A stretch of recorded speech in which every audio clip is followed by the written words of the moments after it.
जो तो को कांटा बुए वहां को बो तू भला, वो भी साला क्या याद करेगा, पड़ा था किसी से पाला। हरिओम।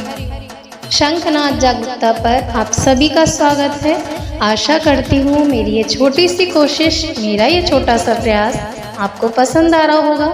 यदि आ रहा है तो शंखनाद की गूंज को देश के हर कोने तक पहुँचाएं कि कैसे हिंदू संतों को प्रताड़ित करने के लिए, बदनाम करने के लिए मिशनरियाँ अपने एजेंट हिंदू आश्रमों में भेजकर हिंदू संस्कृति को टारगेट करती आई हैं। शायद आपको और हमें ना पता हो, लेकिन मिशनरियाँ अच्छे से जानती हैं कि हिंदू संस्कृति अगर बची है तो केवल संतों के कारण।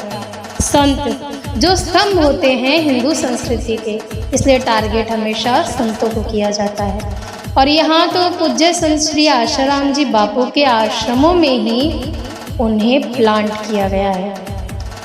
आज मैं उन दोगले साधकों के बारे में बात करूंगी जिन्हें पूज्य बापू जी के कारावास जाने के बाद सो कॉल्ड समर्पण वासियों या आश्रम मैनेजमेंट भी कह सकते हैं, उन्होंने साधकों को आज्ञा व लीला की कहानियों से पिछले 11 वर्षों से कंट्रोल करके रखा है।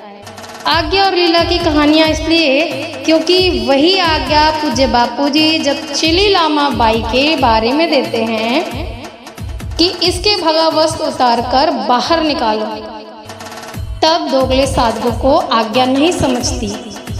जब पूज्य बापू जी शातिर पंकज मीरचंदानी के लिए आज्ञा करते हैं, तब ये आज्ञा इन लीलाधारियों को इनके सिर के ऊपर से निकल जाती है, क्योंकि कंट्रोल है आश्रम मैनेजमेंट में बैठे क्रिप्टो क्रिश्चियंस का। हाँ, इन्हें वो आज्ञा जरूर समझ आती है जिसमें बापूजी भारती बहन के लिए कहें, मैया जी के लिए कहें, स्वामी अमृतानंद जी के लिए कहें, जागरूक साधक राहुल जोशी वीरों के लिए कहें, बस सारी आज्ञा तभी शिरोधार्य हो जाती है। खैर, आज बात करेंगे इसी मुद्दे पर, लेकिन टॉपिक दूसरा है। बात उन्हीं दोगले साधकों की जो अपनी मर्जी की आज्ञाओं को शिरोधार्य करते हैं। बात है इस न्यूज़पेपर की। देखिए, हालांकि पूज्य बापू जी के लिए जो शब्द इस्तेमाल किए गए हैं उसका मैं भी खंडन करती हूँ, लेकिन जो बात मैनेजमेंट के बारे में छपी है वो तो 100% सत्य है, और इस बात की सहमति तो जागरूक साधक भी दे सकते हैं मेरे साथ। इसमें लिखा है आश्रम मैनेजमेंट इतना अमाउंट लेता है दर्शन का, तो ये तो सत्य ही है। हम जागरूक साधक अवगत हैं इस बात से, इनके दर्शन बिजनेस से हम सभी वाकिफ हैं। फिर लिखा है इलाज की अनुमति में सत्संग हो रहा है, इसमें भी क्या गलत है? बकायदा कोर्ट ने कहा था कि इलाज स्वतंत्र रूप से ले सकते हैं, तो आश्रम मैनेजमेंट सत्संग क्यों करा रहा है? इसमें क्या गलत छापा है न्यूज़ वालों ने? एक्चुअली दिक्कत ये है कि इनके कांड बाहर आ रहे हैं जिन्हें इन्होंने 11 सालों से छुपा कर रखा था।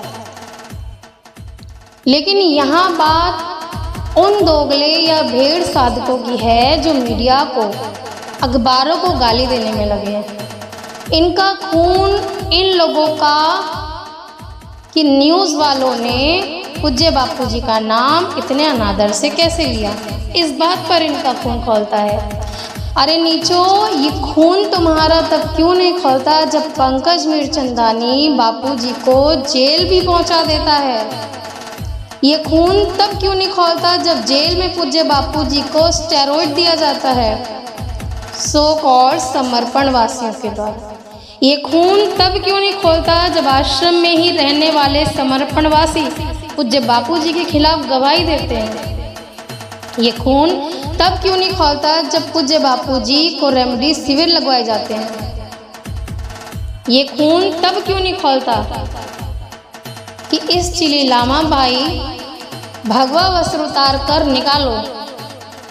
कुछ सोचकर ही कहा होगा ना बापूजी ने इस बारे में, लेकिन तब इनका खून नहीं खौलता कि इस लामा बाई को बाहर निकालो गुरु आज्ञा शिरोधार्य करके। और ये खून तब भी नहीं खौलता जब पूज्य मैया जी का अपमान किया जाता है, भारती बहन का अपमान किया जाता है। ये खून तब भी नहीं खौलता जब पूज्य बापूजी 67 बार कहते हैं आंखें खोलो, मेरी तरफ देखो, नहीं तो पछताओगे। ये खून तब भी नहीं खौलता जब बापूजी के सत शिष्य हनुमान कहे जाने वाले सुरेशानंद जी को यही आश्रम मैनेजमेंट के अनऑफिशियल टीम के लोग भगोड़ा कहते हैं और भगोड़ा साबित करने में लगे हैं। ये खून तब भी नहीं खौलता जब पूज्य बापूजी को बार बार कहते हैं, पूज्य बापूजी साधकों से सत्संग में बार बार कहते हैं हिलो डुलो, तब तो कुछ समझ भी आए। ये खून बस तब खौलता है जब किसी को गाली देनी हो, किसी जागरूक व्यक्ति की बुलंद आवाज़ को दबाना हो, जब गुरु माँ और बहन का अपमान करना हो, किसी हिंदू संत का अपमान करना हो, तब ये खून खौलता है। क्योंकि एक्चुअली अपनी विवेक रूपी चाबी क्रिप्टो क्रिश्चियन को जमा करा दी है हमेशा के लिए। तो ये खून भी इनका तभी खौलता है जब ये क्रिप्टो इन्हें फरमान जारी करते हैं। नहीं तो होना तो ये चाहिए था कि बापूजी हमें सत्संग नहीं चाहिए, हमें आपका स्वास्थ्य लाभ चाहिए। होना ये था कि इन गद्दारों के समक्ष इनकी आंखों में आंखें डालकर कहना था कि इलाज हॉस्पिटल में ही होगा, तुम्हारी मन मर्जी या दर्शन बिजनेस से नहीं। तो भेड़ साधकों ने दोगलेपन की जो सीमा पार कर रखी है, ना इनके पास विवेक बचा है, ना खौलता खून, जो है सब आश्रम मैनेजमेंट को समर्पित। और फिर बड़ी बेशर्मी से कहते हैं कि गर्व से कहो हम बापूजी के शिष्य हैं। तुम्हारा खून, तुम्हारा विवेक तक तो छोड़ा नहीं क्रिप्टोज ने, तुम अपना विवेक तक तो उनसे बचा नहीं पाए और कहते हो कि पूज्य बापूजी के शिष्य हैं। करनी है तो गुरु आज्ञा शिरोधार्य करो, अपनी मनमुखी नहीं। हरिओम। जो तो को कांटा बुए वहां को बो तू भला, वो भी साला क्या याद करेगा, पड़ा था किसी से पाला।